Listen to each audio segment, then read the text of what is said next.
News, आवाज महाराष्ट्राचा। पिंपरी चिंचवड महानगरपालिकेच्या माध्यमातून भोसरी येथील पुलाखाली सुरू असलेल्या अर्बन स्ट्रीट विकास कामांमध्ये ठेकेदाराच्या हलगर्जीपणामुळे एका सर्वसामान्य महिलेच्या पतीचा मृत्यू झालाय आणि ही घटना दिनांक 26 जुलै रोजी घडली होती आणि यामध्ये भोसरी येथे मागील 2 वर्षांपासून अर्बन स्ट्रीटचे प्रोजेक्ट भोसरी सुरू आहेत। संबंधित ठेकेदाराकडून या ठिकाणी सुरक्षिततेचे काही नियम न पाळता अस्ताव्यस्त पद्धतीनं काम सुरू आहे आणि त्यामुळे दिलीप निवृत्ती बवले वय वर्ष 45 यांचा घटनास्थळी मृत्यू झाला होता, असा आरोप भोसरी विधानसभा मतदारसंघातील महाविकास आघाडीच्या स्थानिक नेत्यांकडून करण्यात आला। त्या अनुषंगाने आज शिवसेना उद्धव बाळासाहेब ठाकरे पक्षाच्या सुलभा उबाळे, रवी लांडगे, त्याचबरोबर राष्ट्रवादी काँग्रेस शरदचंद्र पवार पक्षाचे अजित कव्हाणे आणि सामाजिक कार्यकर्ते मारुती भापकर यांच्यासह मृत्यू पावलेल्या निवृत्ती बवले यांच्या कुटुंबियांनी पिंपरी चिंचवड महानगरपालिकेमध्ये आयुक्त शेखर सिंह यांच्या कार्यालयासमोर ठिय्या मांडत आयुक्त शेखर सिंह आणि अतिरिक्त आयुक्त प्रदीप जांभळे पाटील यांच्या विरोधात जोरदार घोषणाबाजी केली। पोलिसांकडे आणि स्थानिक प्रशासनाकडे वारंवार या प्रकरणी तक्रार दाखल करून देखील अनेक महिने उलटून गेले असता या प्रकरणाची गांभीर्यानं दखल न घेतल्यामुळे महापालिका आयुक्त कार्यालयासमोर जोरदार घोषणाबाजी केली। आयुक्त उपस्थित नसल्यामुळे या महाविकास आघाडीच्या नेत्यांनी महापालिका उपायुक्त प्रदीप जांभळे पाटील यांना आणि अर्बन स्ट्रीटचे काम ज्या ठेकेदाराच्या माध्यमातून सुरू आहे त्यांच्यावर सदोष मनुष्यवादाचा गुन्हा दाखल व्हावा आणि त्यांना कायमचेच ब्लॅकलिस्टमध्ये टाकण्यात यावं अशी मागणी करण्यात आली आहे। संगल भाऊ एकंदरीत अपघाताची मृत्यू झाला। आज तुम्ही आयुक्ताची भेट घेतली आहे, काय आयुक्तांनी आश्वासन दिले आहे? आम्ही भोसरीमध्ये जे अर्बन स्ट्रीटच्या कामामध्ये बवले जे आमच्या भागात राहणारे ग्रस्त होते त्यांचं ॲक्सिडेंटमध्ये मृत्यू झाला। त्यावेळी सुद्धा आम्ही त्या ठिकाणी प्रशासनाला मागणी केली होती की याच्यावरती ताबडतोब कारवाई व्हावी आणि जे कोणी याला दोषी आहेत त्यांच्यावरती ॲक्शन झाली पाहिजे अशा प्रकारची आमची भूमिका होती आणि ज्या कुटुंबातली व्यक्ती गेली त्या कुटुंबाला मदत झाली पाहिजे अशा प्रकारची आम्ही भूमिका त्यावेळेस घेतली।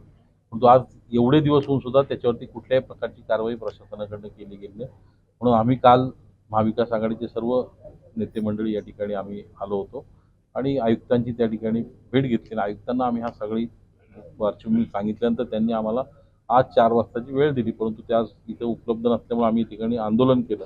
आमची मागणी अशी आहे की त्या कुटुंबाचं आज आर्थिक छत्र त्यांच्या कुटुंबातले व्यक्ती गेल्यामुळं त्या कुटुंबावर जे काही प्रसंग ओढवलेला आहे तो अतिशय भयानक आहे। असं कुणावरती असा प्रसंग येऊ नये आणि याला जबाबदार महापालिका प्रशासन आणि सत्ताधारी आहेत। त्याच्यामुळे या गोष्टीचा आम्ही निषेध करत असताना आज ह्या कुटुंबाला मदत झाली पाहिजे। त्या ताई ज्या आहेत त्या शिक्षण त्यांचं BA BEd आहे, त्यांना ताबडतोब महापालिकेमध्ये नोकरी मिळावी अशी आमची मागणी आहे। त्यांनी आम्हाला आज आश्वासन दिलं, शब्द दिला की आम्ही तुम्हाला तात्पुरतं लगेच मानधनावरती घेऊ आणि जे काही त्यांचं आर्थिक मदत त्यांना यत्न करता येईल त्या संदर्भात सुद्धा येत्या 2 दिवसात तुम्हाला सांगू अशा प्रकारची त्यांनी भूमिका घेतली। पण आमची मागणी आहे की त्यांना महापालिकेच्या सेवेमध्ये परमनंट नोकरी मिळायला पाहिजे अशा प्रकारची आमची मागणी आणि या निमित्ताने आम्ही प्रशासनाचा आणि सत्ताधाऱ्यांचा तीव्र निषेध करू।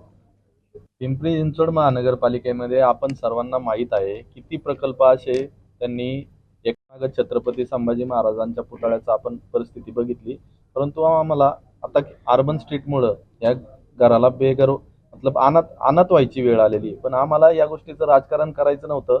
महाराजांच्या पुतळ्याच्या वेळेस पण आम्ही सांगितलं की महाराज हा खूप आस्थेचा विषय, सर्व महाराष्ट्राचा नाही तर सर्व देशाचा आस्थेचा विषय। त्यांनी प्रशासनाने आयुक्तांनी त्याच्यात लक्ष घालून तो महाराजांचा पुतळा कसा एकदम सुसज्जपणे बांधता येईल आणि पुढची 50-100 वर्ष त्याला काही होणार नाही याची दखल घेतली पाहिजे। आता या प्रकरणात सुद्धा आम्हाला याचं राजकारण करायचं नव्हतं। महिलेला दुःख झालेलं आहे, कुटुंबावर दुःखाचा डोंगर कोसळलेला आहे, पण प्रशासनाला जर सांगितलं नाही तर यांना न्याय देणार कोण?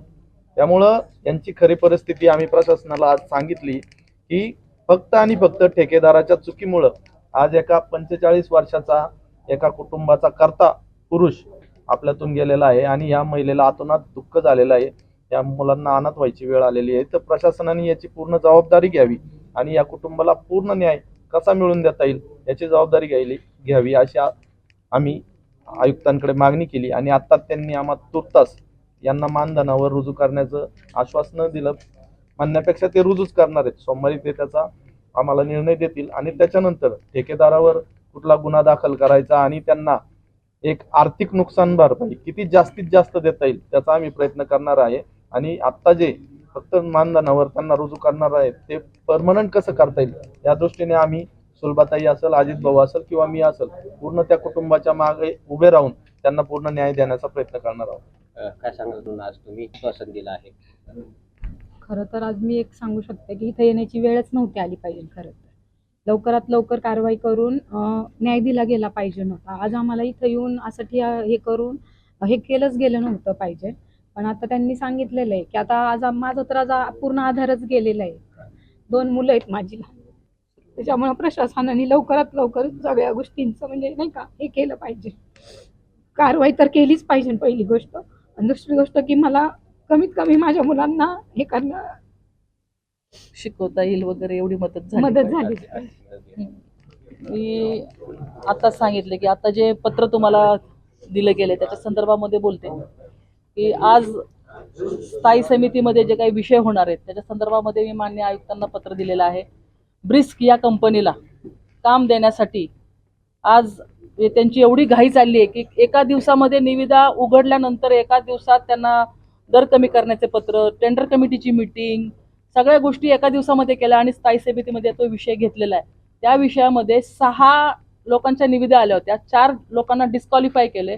एक तर आता एक्झिस्टिंग काम करतोय त्याला सुद्धा डिस्क्वालिफाय केले. दुसरं म्हणजे जे आता अजून एक डिस्क्वालिफिकेशन आहे ते तर चुकीच्या पद्धतीने केले. ते स्वतः त्यांनी मेलवरती कळवलं असताना सुद्धा ते कोर्टात जाणार आहेत आता लोक. पण ही जी निविदा आहे ते 60 कोटीमध्ये 25 कोटीचा भ्रष्टाचार आहे. आणि जी ब्रिस्क कंपनी आहे ज्यांना ही निविदा देण्यात आलेली आहे, देणार आहेत आता स्थायी समितीमध्ये, ती ब्रिस्क कंपनीवरती ऑलरेडी ईडीची चौकशी सुरू आहे. चंद्रकांत पाटील नावाचे त्यांचे जे आहेत मेन त्यांच्यावरती सुद्धा त्यांची सुद्धा चौकशी सुरू आहे. आणि अशा भ्रष्टाचारी कंपनीला इकडे महानगरपालिकेमध्ये अगदी तत्परता दाखवून जे टेंडर अगदी बिलोमध्ये ज्यांना बाद केले ते लोक बिलोमध्ये आहेत आणि ज्यांना आता तुम्ही काम देऊ करणार आहेत ते जवळजवळ 13% अभाव आहेत. जे एवढा मोठ्या प्रकारचा भ्रष्टाचार ह्या महानगरपालिकेमध्ये सुरू आहे त्याच्या संदर्भामध्ये आम्ही माननीय आयुक्तांना आताच पत्र दिलं आहे की आपण असा चुकीचा विषय करू नका. 2च लोकांमध्ये निविदा उघडण्याचं काही कारण नाही. निवडणुकीच्या तोंडावरती एवढी घाई करण्याचं काही कारण नाहीये. तुम्ही जास्तीत जास्त लोकांना टेंडर ओपन करून तुम्ही लघुत्तम दराची निविदा स्वीकारा आणि महानगरपालिकेचे करदात्यांचे नागरिकांचे पैसे वाचवा. अशा प्रकारची त्यांना आता आम्ही रिक्वेस्ट लेटर दिलेलं आहे. ऐकलं तर ठीक आहे, नाहीतर येणाऱ्या काळामध्ये 2 महिन्यामध्ये ह्याची सगळ्यांची चौकशी होईल आणि प्रशासनाला याचं उत्तर द्यावंच लागेल. पुणे तसेच पिंपरी चिंचवड आणि महाराष्ट्रातील महत्त्वाच्या आणि ताज्या बातम्या पाहण्यासाठी महाराष्ट्र 18 न्यूज चॅनलला यूट्यूबवर सबस्क्राईब करा आणि बेल आयकॉन प्रेस करा.